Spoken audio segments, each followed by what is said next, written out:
یہ ظلم تو اہل ایمان سہتے آئے ہیں، سہ رہے ہیں اور سہتے رہیں گے، اور یہ کہتے رہیں گے ہمیں معلوم ہے تم کو ستم ڈھانا بھی آتا ہے، یقین کر اے ستمگر ہم کو مر جانا بھی آتا ہے، یقین کر اے ستمگر ہم کو مر جانا بھی آتا ہے۔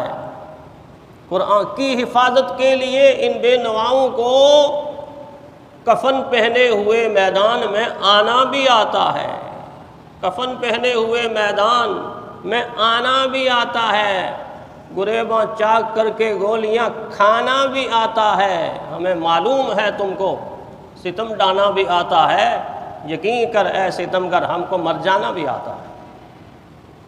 جس کو تم مر جانا کہتے ہو ہم اس کو شہادت کی موت کہتے ہیں، جس موت کو تم ڈرتے ہو، موت سے تم ڈرتے ہو، ہم اس کو خوبصورت اللہ کا تحفہ اور عطیہ سمجھتے ہیں۔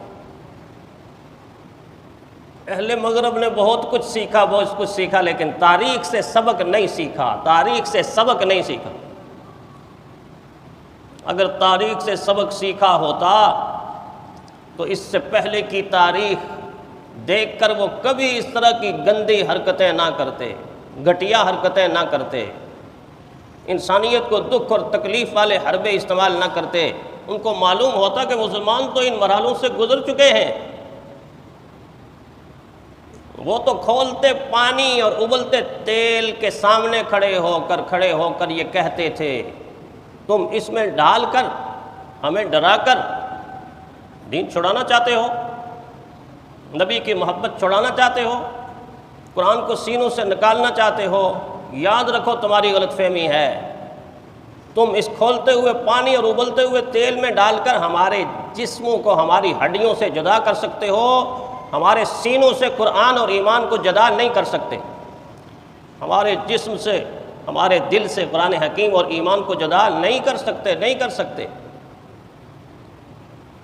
کھولتے پانی ابلتے تیل میں ڈالا گیا ہے، پہلے ان کو ریل میں پھر جیل میں ڈالا گیا، جیل بھی ایسی کہ قیدی کھڑا ہو تو کھڑا نہ ہو سکے، لیٹنا چاہے تو لیٹ نہ سکے، اس کے ہاتھوں میں ہتھکڑیاں، اس کے پاؤں میں بیڑیاں، اس کا دل زخمی، اور تم نے ایڑی چوٹی کا زور لگایا امریکہ کی بدترین قید کے اندر کہ ان قیدیوں کو ہم دین اسلام سے پھیر دیں، قرآن سے پھیر دیں، نبی آخر الزمان کی محبت ان کے سینوں سے نکال دیں۔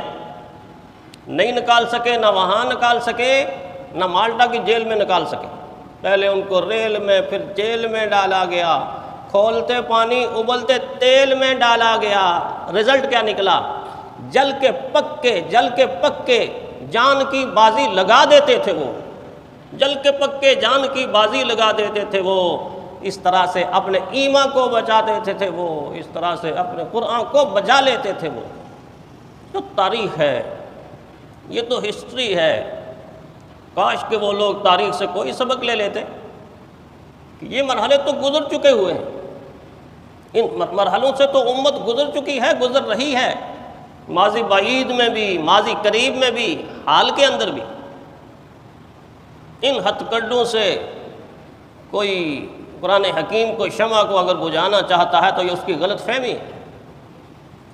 ایک ذرہ برابر کوئی حرکت کرتا ہے تو دین کے داعی اور امت کے سپاہی، چاہے وہ کتنے ہی گزرے کیوں نہ ہوں، ایمانی حالت میں، اخلاقی حالت میں، دینی حالت میں، لیکن کیا گزرا انسان بھی جب اس طرح کی حرکت دیکھتا ہے، اس کے اندر ایمان کی شمع ایسی روشن ہوتی ہے، ایسا جذبہ پیدا ہوتا ہے، وہ کھڑے ہو کر ظالم سے ظالم اور جابر سے جابر کی آنکھوں میں آنکھیں ڈال کر کہتا ہے اس دور کے طاغوت تو سن لو، ہم جھوٹ کو سچ کہہ سکتے نہیں، تم جتنا ستم ہم پر کر لو، حق بات کہے رک سکتے نہیں، موجود ہیں جب تک سر تن پر، جھک جائیں کبھی یہ ناممکن، ہم تو کو سلاسل سے ڈر کر رک جائیں کبھی یہ ناممکن ہے، دین سے محبت جرم اگر، یہی تو میں نے بتایا نا، یہی جرم ہے مسلمانوں کا، ہے دین سے محبت جرم اگر، اس جرم سے باز نہ آئیں گے، سر اپنا ہتھیلی پر رکھ کر ہر فتنے سے لڑ جائیں گے، ہر فتنے سے لڑ جائیں گے۔ یہ تاریخ ہے اس امت مسلمہ کی۔ بڑی کوشش کی ہے آج تو تم نے ایک نسخے کو آگ لگائی، نسخے کو کیا آگ لگائی ہے؟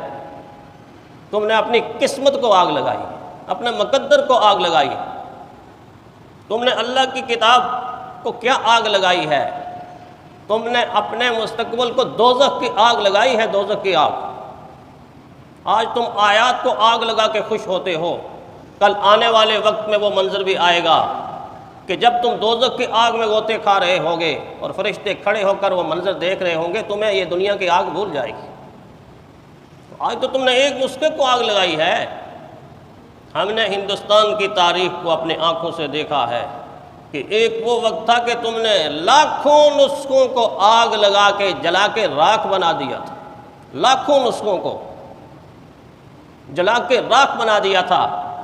تم ہماری تاریخ نہ پڑھو، اپنے ٹامسن کو پڑھ لو، اپنے ولیم میول کو پڑھ لو، ان کی تاریخ پڑھ کے دیکھو، ٹامسن کی اہلیہ کا بیان دیکھو، اس نے جو کہا ہے وہ تو سنو کہ یہ مسلمان بھی بڑی عجیب مخلوق ہے۔